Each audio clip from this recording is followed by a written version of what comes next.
Coming up on Gone Fishing. What pound test do you have? 15. 15. I think that fish is over 15 pounds. There he is. You ready to net him? Or? Yeah, I believe he's ready, Terry. That is a beautiful, beautiful fish. Man, he fought so well.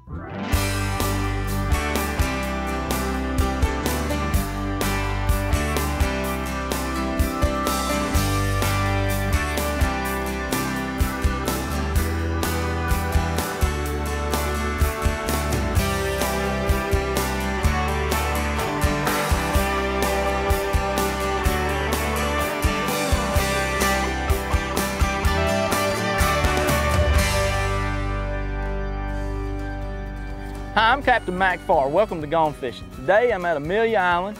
I'm fishing with Captain Terry Lacoste. Terry's going to throw the net here and try and catch us some live baits. Good throw. Oh, Terry, I can see it lighting up. Looks like we got a net full already. We sure do, Mac. A net full of menhaden. And that ought to last us all day. So we're going to rig them up, throw them in the water, and see what happens.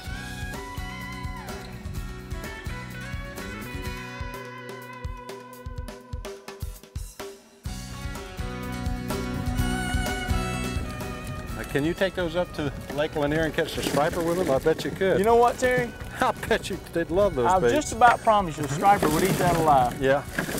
And, you know, you and I have talked about it. A lot of guys on the lake use crossover techniques. Right. Things that mackerel fishermen would use. And of course the striper's a saltwater fish, so yeah. We don't have these in the lake, but I bet a striper would remember his saltwater roots and gobble one up. Might have to take a few home with him. We'll use them for something. Well, you certainly don't want to eat these. These are the worst, oiliest, fishy tasting fish in the ocean. Good for fish, not for us. Right. Menhaden. And I think fish are unlike people. Fish like a good tasting, mild tasting fish.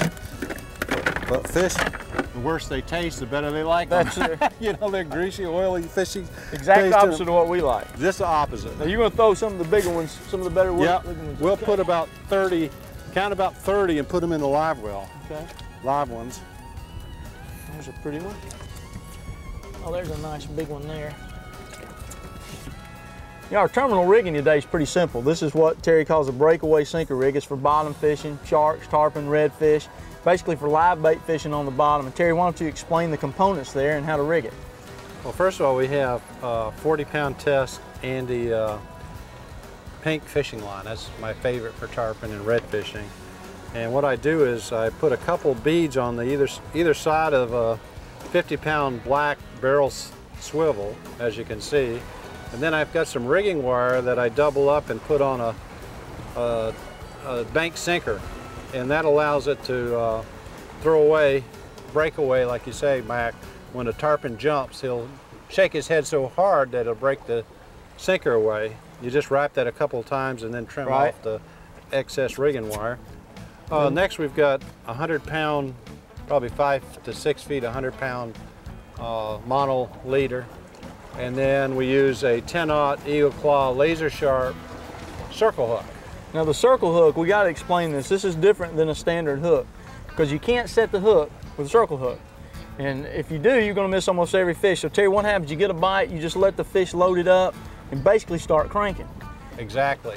And it's amazing. These hooks are remarkably efficient. They'll dig into the corner of the fish's mouth, and I'm sure you get a higher percentage of strikes to hookups. Keep pressure on him. Right. Don't set the hook. It's not like bass fishing. If you set the hook, it'll pull the circle out. Let it do its job, and it just digs in. Just keep good pressure on him, keep good bend in your rod, and you'll get them off.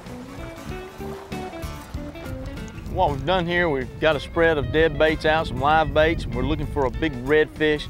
Who knows, maybe a shark or a tarpon. But while we're doing that, we're going to cast. There's all kind of fish. There's a lot of bait around the rocks. You may encounter any kind of fish, Spanish mackerel. There's a lot of jacks. We're just going to take a bucktail, and I'm going to show you how I got him rigged here. This is a 3/4 ounce super jig. And I've got a piece of 40-pound mono, about 18 inches of monofilament for a shock leader. And you need that, because if you start messing with mackerel, even the Spanish, the smaller Spanish, they can cut you off very easily. You also got a lot of big fish that can drag you around these rocks. So I would suggest some kind of shock leader, 30, 40, 50-pound test. Then a barrel swivel, and that's it. Easy to fish, like any other bait, play around with your retrieve. In this case, we've got a lot of water moving. The tide's really pushing the water around these rocks. So I'm just gonna hold the jig Let him hit bottom. When he hits bottom, I'll pick it up. Just like that. Throw the jig though, there's something out there, eat it. Jacks, mackerel, almost anything will take it. So it's a good thing to do while you're waiting for the big boy. Oh, there he is. Let's see. Got a small, I believe I got a Spanish mackerel. Hey Terry, got a Spanish here. How about that? Hit that big old super jig. Well, there's still plenty of Spanish around. Yep, this jig's probably... They stay right through the summer. Oh well. Easy come, easy go. We're gonna throw it back out there. And the mackerel are quick to hit a jig. A lot of times they tear them up. They're so toothy. But now on light tackle, that's a great fish. Here I got a lot of rocks and we're ultimately looking for reds or jacks, so we're not going to downsize. But if you're in a place like this and you start getting a lot of Spanish, you just want to have some fun, small bucktails, grubs, silver spoon's hard to beat. Light tackle, they're a lot of fun. I'll be surprised we don't get another one to hit. That's usually not a fish that runs in groups of one.